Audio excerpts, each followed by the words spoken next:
Ito mga ka-agri, bababad natin. Ito, ganito yung laman niya, blue siya. Itong Yaramila Unique 16. Nitrogen, phosphorus, potassium. Para sa unang abono natin ng pakwan mga ka-agri.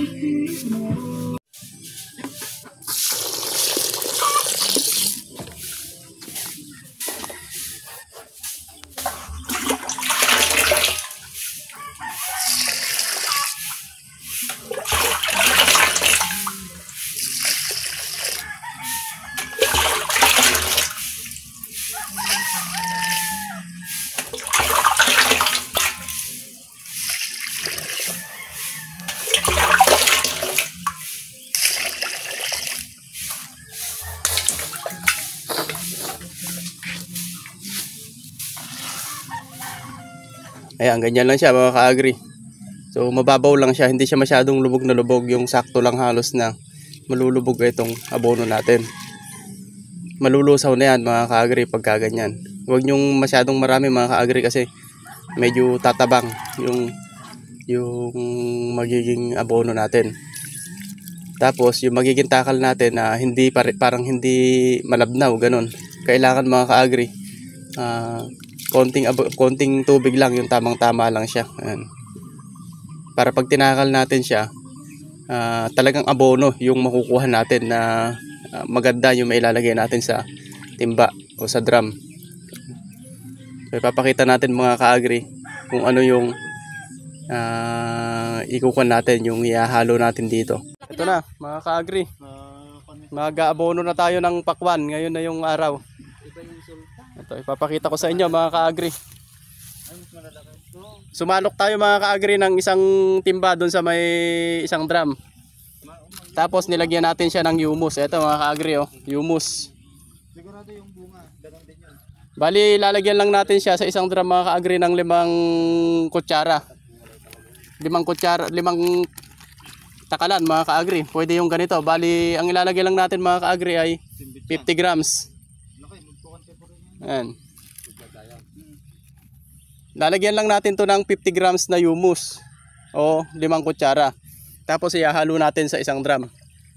Ayan. Ayun na si Pare Imbito. Ayun na yung magrurotor mga ka-agri sa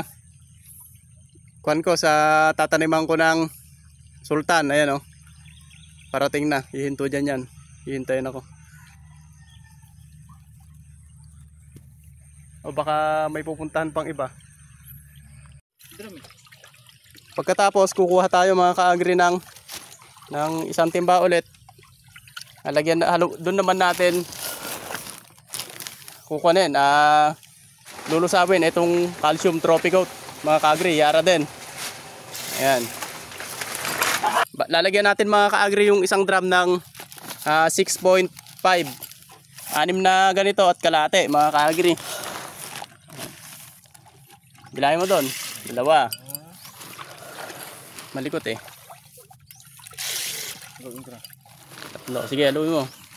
Kamay na muna ah. Ay, kamay ba? Anak na. 4. Ilan na? 4. 5. Lamig. 6.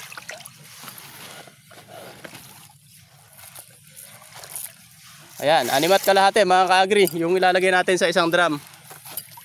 Bago natin ilagay sa drum mga ka-agri, tunawin muna natin siya rito para mas madali siyang haluin. Ayan. Tunawin mong mabuti ah. Ito namang humus mga ka-agri na nalusaw, ihahalo na rin doon. Ihalo mo na buddy. Ayan. Bibidyoan ko kayo kung paano yung ginagawa natin dito sa Lagi kulay itim. pagpapataba ng pakwan. Ayan oh. Ibigay mo sa kanya ngayon yung panghalo mo.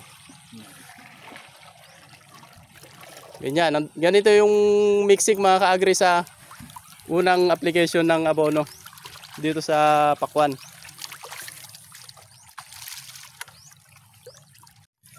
Ito mga ka-agri, tunaw na. Wala nang buo sa ilalim. So ihahalo na siya doon.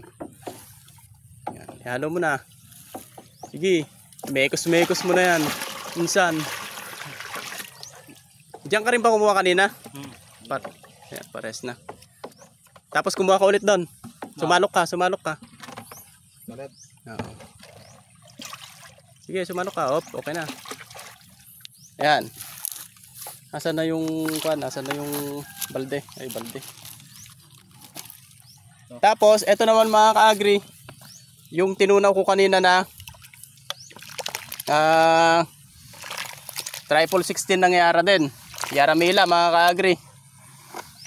Unique 16. Kukuha rin naman tayo mga ka-agri ng pitong ganito mga ka-agri sa isang drum. Ilalagay natin dyan. Pero ang gagawin natin mga ka-agri, ihahalo muna natin siya rito. Dito rin natin siya tutunawin yung walang mabubuo, yung walang buo-buo na mailalagay. 3, 4, 5, 6,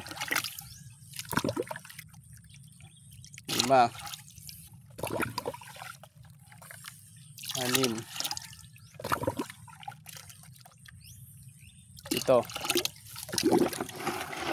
Gawin mo yung wala ring kwan. Tapos piga-pigain mo kasi malambot lang na yun, parang putik lang yan eh.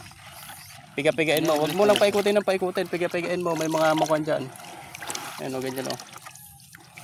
Parang putik lang siya. Pwedeng ihalo mga ka-agri yung Trophy Coat Yara calcium nitrate na Trophy Coat sa may triple 16 rin na Yara. Wag lang yun lang ihalo mga ka-agri sa ibang brand kasi hindi sila compatible. Pag Yara mga ka-agri, okay lang. Yan, sige, halo mo na, pwede na yan. Yun.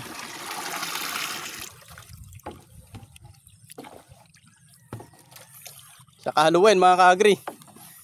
Ngayon, kada kukuha tayo dyan mga ka-agri ay hahaluin natin siya bago tayo sumalok para pare-parehas yung kanya, yung portion. Tapos yung kwan kasi mga ka-agri, eto tumitining to. Bali pagka matagal nating hindi nagagalaw yung drum na yan, tumitining kasi etong triple 16. Bali umihiwalay siya parang umihiwalay siya sa tubig, kaya dapat bago tayo sumalok haluin muna natin. Okay na yan, kwan naman na yan. Yan, okay na. Ngayon sumalok ka doon. Andiyan ba yung panakal mo? O, dito ka na magsimula. Ito.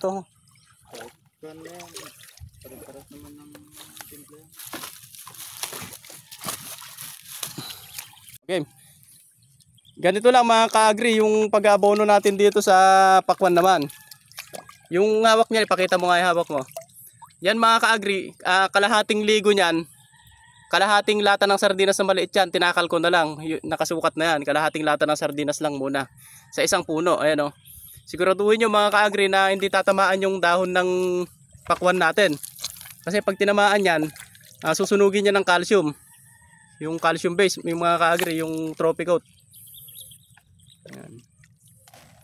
Kaya dapat mga ka-agri, iwasan ninyo na tamaan yung kwan natin, yung dahon ng pakwan.